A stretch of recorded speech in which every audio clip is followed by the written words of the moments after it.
What's up, everybody? This is Age, and we've got a brand new Guild Wars 2 video for you today. Sorry, this is a week late, but better late than never, right? Right? Anyways, beta weekend 3 for End of Dragons Elite Specs has come and gone, but today I am here to talk about Specter, how it was for me, and how I think it'll do in the future. So let's start off by describing what this new Elite Spec is real quick. Now, Specter in a nutshell is a Shadow Mage healer. You gain access to a Scepter that allows you to do condition damage, where Torment is the signature condition. Now, where it gets interesting is that you can also target with this Scepter allies as well in order to heal or provide barrier to them. Steel becomes Siphon, where you can do range damage to an enemy or heal and tether to an ally for your new Shadow Shroud ability. Now, Shadow Shroud, as you might have guessed, is similar to Necro Shroud. You actually sacrifice 3 initiative in order to gain the Shadow Shroud ability when you ever use Spec into Specter. Any damage you do in Shroud heals your tethered ally. Your utility skills that you gain with Specter.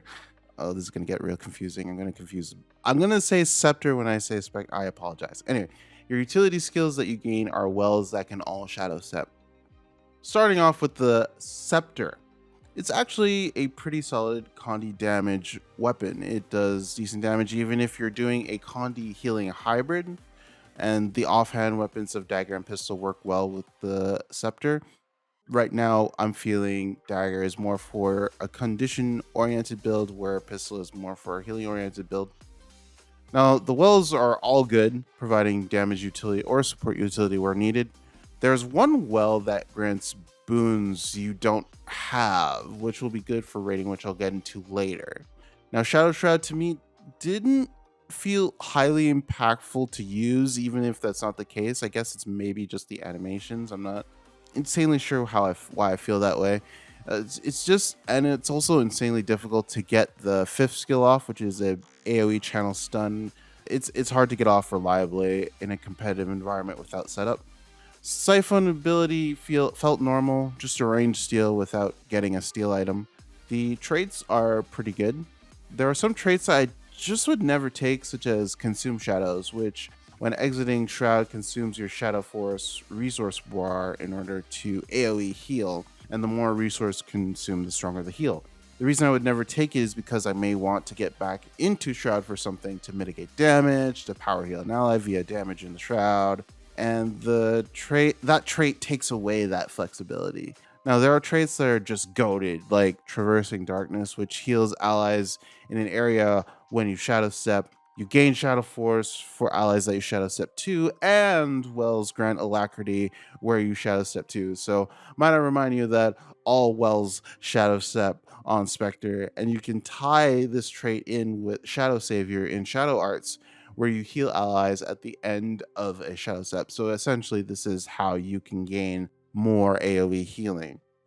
As a Condi damage focused spec, Specter works really well. There could be a new variant of Pistol Dagger Condi around the corner, but Scepter Dagger has been a fun mid-range build for me to run. A healing focused build, this is where things get a little tricky. So the less people you need to heal, the better Specter performs. This is due to the fact that Specter excels in single target healing, and your focus isn't divided between as many people. So I can see it working in PvP, 2v2s, 3v3s, even 5v5s, because you're not doing all out 5v5 fights all the time. Now, I think it has potential in endgame instance content like raids and strikes. I picture it as tethering to the tank and focusing the healing onto them when they need it, while providing Alacrity, other boons, and complementary AoE healing to the rest of the group.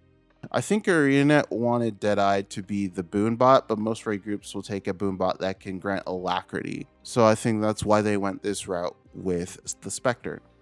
Now, things I'm watching out for in particular, the first would be the healing and Alacrity performance for raids and strikes. This will determine if Thief will have a spot in that type of content for that type of support setup. What will also factor into this is how other Alacrity granting classes fare in comparison. I'll wait for the experts in that content to show their results when End of Dragons is out. The -3 initiative is another thing to watch out for. It's clear that the initiative loss is due to having access to 5 new skills via the Shroud, but I've been advocating to make +3 initiative in preparedness to be baseline for years because it allows more flexibility to choose other trait lines. Now, with Specter, you really have no choice but to take Trickery for the +3 initiative. Having 9 is not enough, in my opinion. But luckily, Trickery has a lot of power or Condi related traits to work off of. Anyway, the last thing I would watch out for is traits. There are some, again, there are just some traits I wouldn't take in a scenario, either because they have long cooldowns or provide less flexibility. But this is more of a personal thing rather than a general observation of the class. But I do think it's something that Arena should take note, because having options, having one option that's just always the option you take because the others two are bad isn't really good design, in my opinion. Overall, I think Spectre is pretty solid. It's a totally different playstyle from Thief with a totally new healing mechanic in Guild Wars 2. So for me personally, it's going to take a while to grasp, but I think it's a very promising elite spec for End of Dragons. Speaking of which, if you haven't pre-ordered End of Dragons yet and would like to consider supporting your favorite Guild Wars 2 creator by using their links, check them out. What did you guys think of Spectre? Let me know in the comments below. And as always, if you enjoyed the video, feel free to like and subscribe for more Guild Wars 2 content. Anyway, that's all for now, guys. Take care, be kind to one another, be good to one another, stay safe, and I'll catch you next time. Peace.